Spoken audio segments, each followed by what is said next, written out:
Alrighty, good morning, Miss Hoffman's class. So, today we are in Chapter 4 of Pinocchio. We only have 2 chapters left. We're on Chapter 14, and we only have 2 chapters left.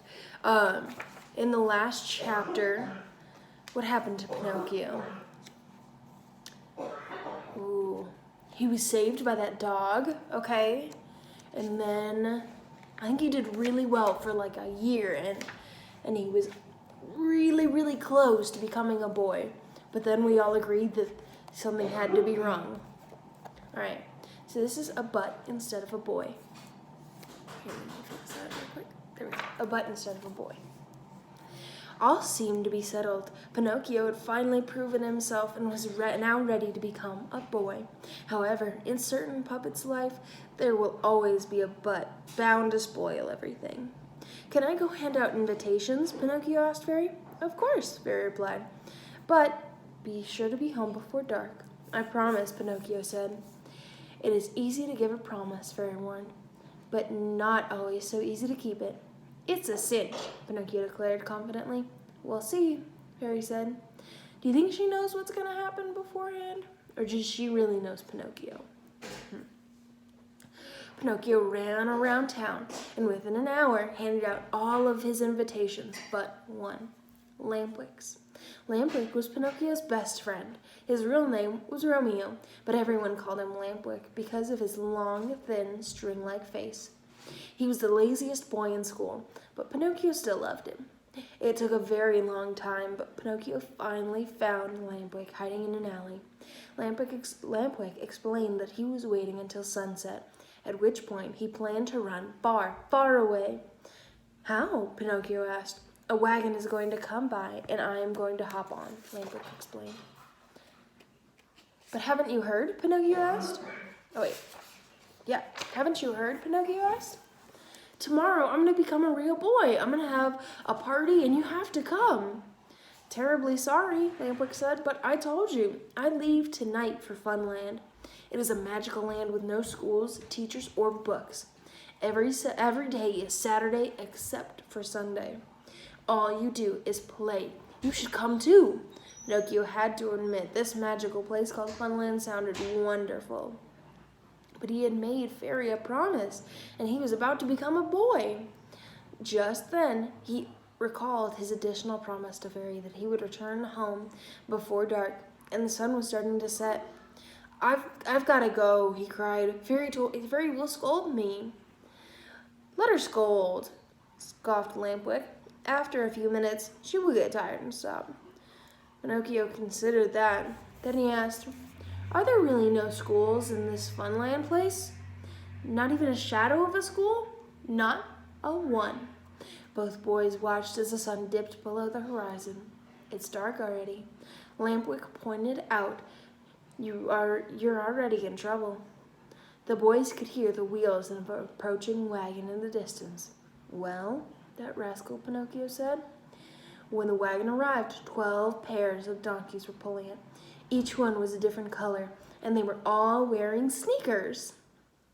The driver was a round, shiny little man with a big, friendly smile. "Climb aboard, boys," he cried.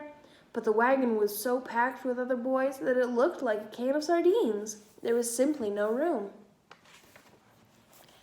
I'll sit up front with you," Lampwick said to the driver. "And what about you?" the driver asked Pinocchio. I'll stay behind," Pinocchio said. "It's for the best. I'll just go home and study." "No!" cried Lampwick and all the other bad boys. "Come with us, and we'll always be happy. You can play with toys and make lots of noise from morning until night." "Well," Pinocchio said, wavering. "Okay, but there's no room for me." "You can ride on one of the donkeys," the driver said, and climbing aboard, Pinocchio did just that. But as the donkey galloped along the bumpy road, Pinocchio imagined he heard a quiet voice whispering to him, "You're making a mistake." After about a mile or so, Pinocchio heard the whispering again. "Oh, silly simpleton," it said. "Boys who run away from home and school only come to no good. Someday you will realize that, but it will be too late." Spooked, Pinocchio jumped off the donkey he had been riding and ran around to look it in the face. "Did you say something?" he asked. The donkey just stared at him blankly. But did Pinocchio imagine it, or was this donkey crying? Don't you worry about that dumb animal, the driver snapped. Climb back on and let's get on our way. Pinocchio obeyed, and the wagon resumed its journey. The next morning, they finally reached the magical land of fun.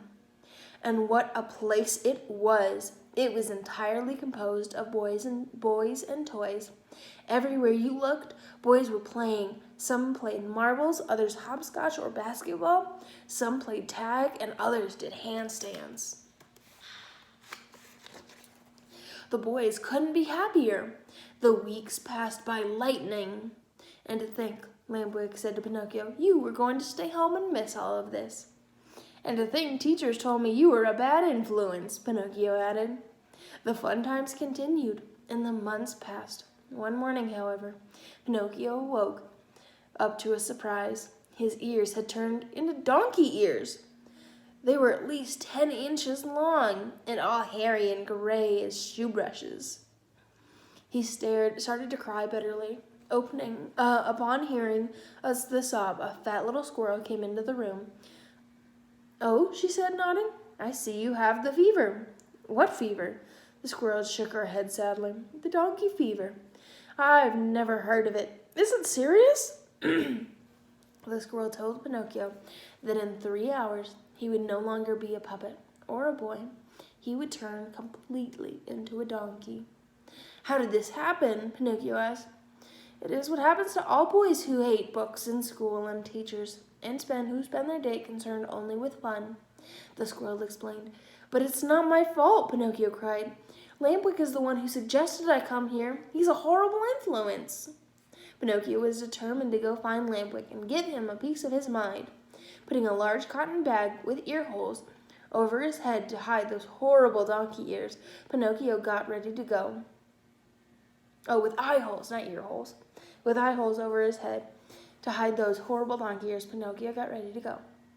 When he reached for the door and opened it, however, his friend was standing right there. Lampwick had come to him, and he too was wearing a cotton bag over his head. Could it be? Why are you wearing that bag? Pinocchio demanded. You answer first, Lampwick said. I bruised my knee, Pinocchio said. I stubbed my toe, Lampwick replied. After a few minutes of not meeting each other's eyes, Pinocchio finally spoke. Tell me, Lampwick, he said, might you be suffering from some sort of earache? I might be, Lampwick replied. You too?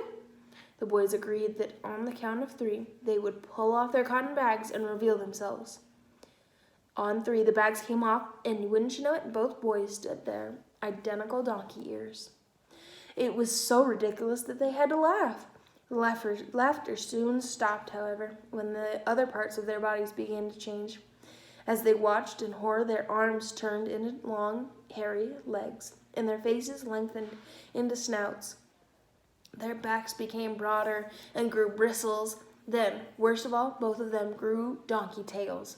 Pinocchio opened his mouth to say something, but all that came out was a donkey bray. Hee-haw! Hee-haw! Lampwick replied. At that moment, there was a loud knock at the door. Who could it be? So who do you think it is? It could be Fairy, or could it be, the driver of the wagon? Let's see. Maybe it's somebody new that we haven't met yet. Alright, check back in tomorrow for the next